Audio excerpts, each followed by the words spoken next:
नमस्कार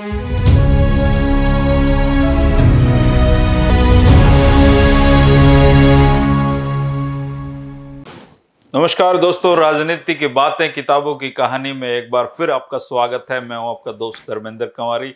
दोस्तों, प्रोफेसर शेर सिंह और चौधरी देवीलाल ने अलग हरियाणा बनाने के लिए कंधे से कंधा मिलाकर काम करना आरंभ कर दिया था। हरियाणा लोक समिति की कहानी आप पिछले वीडियो में जान ही चुके हैं। चौधरी देवीलाल की जुझारू शक्ति और प्रोफेसर साहब की कलम की धार ने कैरो के सिंहासन को डामाडोल कर दिया था। दोस्तों, वहां उन्होंने दोनों ने मिलकर केंद्र को यह बाध्य कर दिया था कि हरियाणा की आवाज को भी सुना जाए।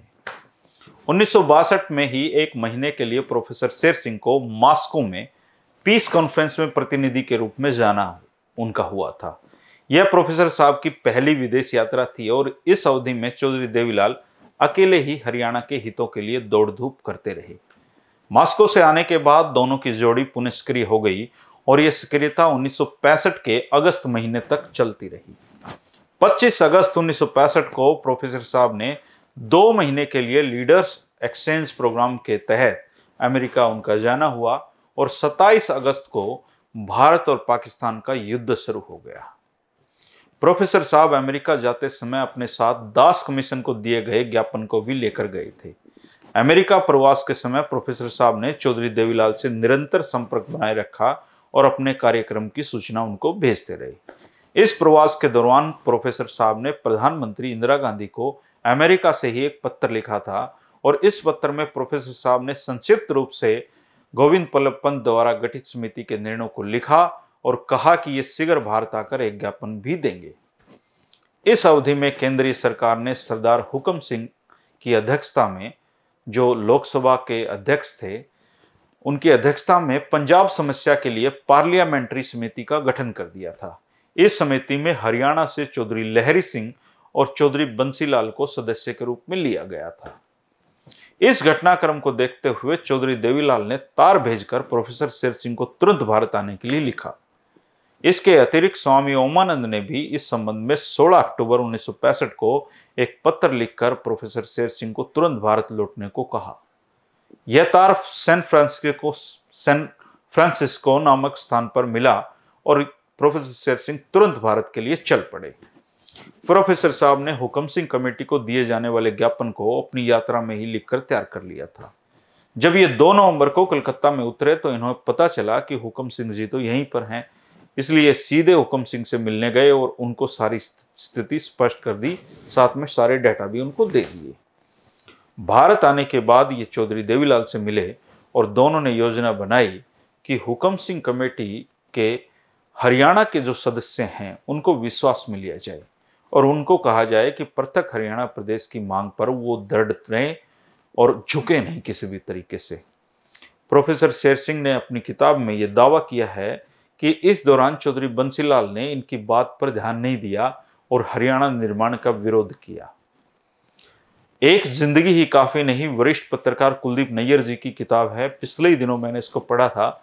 उसमें उन्होंने लिखा है कि अलग हरियाणा के लिए पंडित भगवत दयाल शर्मा भी तैयार नहीं थे और वो नहीं चाहते थे कि पंजाब का विभाजन हो, परंतु चौधरी लहरी सिंह इकलौते आदमी ऐसे थे जो अलग हरियाणा के निर्माण पर अडिग रहे थे। चौधरी लहरी सिंह जनसंघ की टिकट पर लोकसभा के सदस्य बने थे। किसी वीडियो में मैंने जिक्र भी किया है दोस्तों, जिन्होंने नहीं सुना उनके लिए नई बात है। जनसंघ वालों ने उन पर दबाव डाला कि जनसंघ तो महापंजाब बनाने के पक्ष में है और आप पृथक हरियाणा बनाने की बात कर रहे हैं। आप हमारे सांसद हैं, ऐसी बातों को तुरंत बंद कर दें और अलग हरियाणा के अब आपकी तरफ से कोई बात नहीं होनी चाहिए। जनसंघ वालों की बात सुनकर चौधरी लहरी सिंह ने अपने ठेठ हरियाणवी अंदाज में कहा कि जनसंघ ने चुनाव लड़ते हुए मुझे चुगड़ा लिया था, मैंने तो जनसंघ का, क्योंकि उनका और लेकिन जो इसमें तेल है और इसमें जो बाती है वो तो मेरी और हरियाणा के लोगों की थी, तो फिर मैं हरियाणा के लोगों की बात क्यों ना करूं। दरअसल जो दीपक का निशान था वो जनसंघ का चुनावी निशान था और लहरी सिंह जी ने कहा कि तुम्हारा तो सिर्फ चुगड़ा चुगड़ा था, तेल और बाती तो हमारी थी उसमें, और वो अलग हरियाणा की बात करते रहे। 1965 में ही पृथक हरियाणा प्रदेश के निर्माण के पक्ष में जन जागरण करने के लिए प्रोफेसर शेर सिंह ने हरियाणा लोक समिति की तरफ से रोहतक में एक विशाल रैली रखी थी दोस्तों, और इस रैली में चौधरी देवीलाल हरियाणा लोक समिति की तरफ से सम्मिलित हुए थे रोहतक में। इस रैली के मुख्य अतिथि आचार्य कृपलानी थे और संयोजक प्रोफेसर शेर सिंह थे। इस रैली को असफल बनाने के लिए चौधरी सुल्तान सिंह, चौधरी रणवीर सिंह हुड्डा, पंडित भगवदयाल शर्मा, चौधरी हरद्वारी लाल, राव वीरेंद्र सिंह जी ने मिलकर उसी दिन एक रैली रख दी थी। इस विरोधी रैली में भारत के उपराष्ट्रपति डॉक्टर जाकिर हुसैन को बुलाया गया था, परंतु डॉक्टर जाकिर हुसैन की उपस्थिति भी हरियाणा लोक समिति की रैली को फीका नहीं कर पाई थी। हरियाणा बताने वाले बताते हैं कि हरियाणा लोक समिति की जो रैली थी उसमें 20 से 25 हजार लोग पहुंचे थे, जबकि इन पूरे कांग्रेसियों की दम लगाकर की गई रैली में 1000-1500 श्रोता पहुंच पाए थे। हरियाणा के निर्माण का विरोध करने के लिए संत हरद्वारी लाल जी ने अपने गांव छारा में भी एक जलसा किया था। इसमें पंजाब से सरदार दरबारा सिंह को बुलाया गया था और चौधरी सुल्तान सिंह, चौधरी रणवीर सिंह, राव वीरेंद्र सिंह जी, पंडित भगवदयाल शर्मा को भी इस जलसे में वो मौजूद रहे थे। इस प्रकार चौधरी देवीलाल और प्रोफेसर साहब के अलग हरियाणा निर्माण के आंदोलन को हरियाणा के नेता ही प्रताप सिंह कैरो के इशारे पर पलीता लगाने में जुटे हुए थे। हरियाणा की फूट का लाभ उठाते हुए अकालियों ने करनाल तक के क्षेत्र को पंजाबी सूबे में सम्मिलित करने की कोशिशें शुरू कर दी। अकालियों ने इस मांग से, पंजाब का जो हिंदू था वो इस मांग से सहमत था कि करनाल तक पंजाब में होना चाहिए। प्रोफेसर साहब ने, चौधरी देवीलाल ने अकालियों की इस मांग का डटकर विरोध किया। प्रोफेसर शेर सिंह और चौधरी देवीलाल के प्रयासों को खत्म करने के लिए, इनमें फूट डालने के लिए एक नया षड्यंत्र उस समय ज्ञानी करतार सिंह जी ने रचा था और यह प्रचार करना आरंभ कर दिया कि वर्तमान पंजाब प्रांत में से रोहतक, महेंद्रगढ़ और गुड़गांव जिलों को निकालकर नया पंजाब प्रांत बना दिया जाए। ज्ञानी जी के षड्यंत्र के पीछे एक ऐसा रहस्य छिपा हुआ था जिसको समझ पाना सामान्य राजनीतिकों के बस की बात नहीं थी, परंतु चौधरी देवीलाल और प्रोफेसर शेर सिंह इस प्रस्ताव के रहस्य को समझ गए थे। दोनों के दिमाग की घंटी बजी हुई थी। बात ऐसी थी कि तत्कालीन पंजाब की विधानसभा में कुल 154 सदस्य थे। इनमें से 65 सिख, 86 हिंदू और 3 मुसलमान थे। रोहतक, महेंद्रगढ़ और गुड़गांव से 24 एमएलए बनकर उस समय आते थे। यदि इन 24 एमएलए के क्षेत्रों को पंजाब से अलग कर दिया जाता तो हिंदू सदस्यों की संख्या 62 ही रह जाती और इस प्रकार पंजाब विधानसभा में सिखों का बहुमत हो जाता था और अगले चुनाव में इस बहुमत के और भी अधिक बढ़ जाने की संभावना थी। प्रोफेसर साहब ने ज्ञानी जी की इस योजना को भी विफल कर दिया। चौधरी देवीलाल ने भी ज्ञानी जी को जमकर कोसा और उनकी योजना फेल कर दी।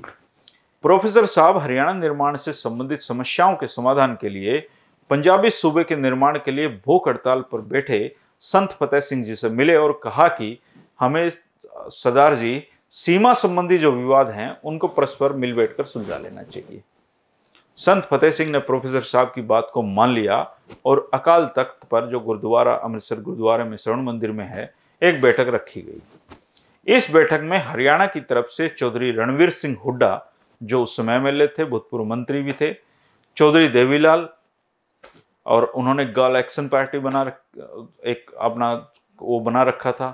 प्रोफेसर शेर सिंह हरियाणा लोक समिति के अध्यक्ष थे। बाबू आनंद स्वरूप एडवोकेट जी चंडीगढ़ से थे।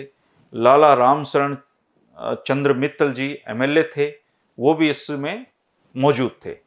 तो पंजाब की तरफ से उजागर सिंह उल्फत, जो सदस्य थे शिरोमणि गुरुद्वारा प्रबंधक कमेटी से, सुरेंद्रनाथ खोसला एडवोकेट थे पटियाला से, गुरनाम सिंह विधानसभा में अकाली दल के नेता थे, सरदार हरचरण सिंह हंडियारा सचिव शिरोमणि गुरुद्वारा प्रबंधक कमेटी थे, सरदार प्रकाश सिंह बादल इसमें थे, ज्ञानी करतार सिंह जी इसमें थे जो एमएलए थे, संत चानन सिंह इस मीटिंग में थे जो शिरोमणि गुरुद्वारा प्रबंधक कमेटी से जुड़े थे, और एमपी नरेंद्र सिंह भी इसमें मौजूद थे। तो इन लोगों ने ये बैठक की थी।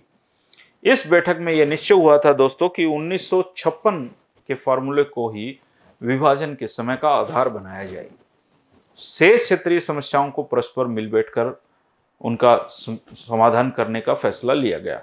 इस बैठक में कुछ महत्वपूर्ण निर्णय हुए थे दोस्तों, बहुत कम लोगों को इसकी जानकारी है। अकाल तख्त पर जो मीटिंग हुई थी उसकी, इसमें हुआ कि गांव का अर्थ उस भूमि अथवा उस भूमिखंड से होगा जो भू राजस्व के रिकॉर्ड में किसी निश्चित नाम से जाना जाता है। अगर वहां के निवासी चाहते हैं कि इनका गांव हरियाणा अथवा पंजाब में सम्मिलित कर दिया जाए तो ऐसी स्थिति में गांव की पंचायत प्रस्ताव पास करेगी और संबंधित राज्य सरकार को भेजेगी। राज्य सरकार इस प्रस्ताव की स्वीकृति के लिए राष्ट्रपति को प्रेषित कर देगी। दूसरा जो महत्वपूर्ण निर्णय इस बैठक में हुआ था दोस्तों, वो ये था कि यदि कोई गांव पंजाब और हरियाणा की सीमा पर है तो उसको दे दिया जाए, और लेकिन ग्राम पंचायत प्रस्ताव पारित करके संबंधित राज्य सरकार को भेजेगी और राज्य सरकार फिर उसको राष्ट्रपति को भेज देगी। यदि 10 और 10 से अधिक गांवों का समूह इस प्रकार का प्रस्ताव पारित करता है और इन गांवों की सीमा सामीप्य से 2 या 2 से कम जो गांव है बाधक बनते हैं, तो ऐसी स्थिति में 2 या 2 से कम गांव स्वामित्व की दृष्टि से बाधक नहीं समझे जाएंगे। चौथा यह था कि राष्ट्रपति ऐसे प्रस्तावों के संबंध में आवश्यक जांच पड़ताल करके इन गांवों के हस्तांतरण की स्वीकृति प्रदान करेंगे और इसके उपरांत ये हस्तांतरित ग्राम उस प्रदेश का हिस्सा होंगे जिसे निवासियों ने चाहा है, यानी कि छूट थी गांव वालों के पास। गांवों के हस्तांतरण की प्रक्रिया 1967 के चुनाव के उपरांत विधानसभा की सूचना जारी करने के दिन से लेकर 3 साल तक की अवधि तक रहेगी दोस्तों। छठा जो महत्वपूर्ण फैसला इस मीटिंग में हुआ था, इसके अतिरिक्त यदि प्रांतीय सरकारें परस्पर सहमति से एक प्रांत से दूसरे प्रांत में अदला बदली चाहेंगी तो ऐसी अदला बदली प्रांतों की शांति में सहायक होगी, तो वे राष्ट्रपति से ऐसा अनुरोध कर सकते हैं और स्वीकृति मिलने पर हस्तांतरण किया जाएगा।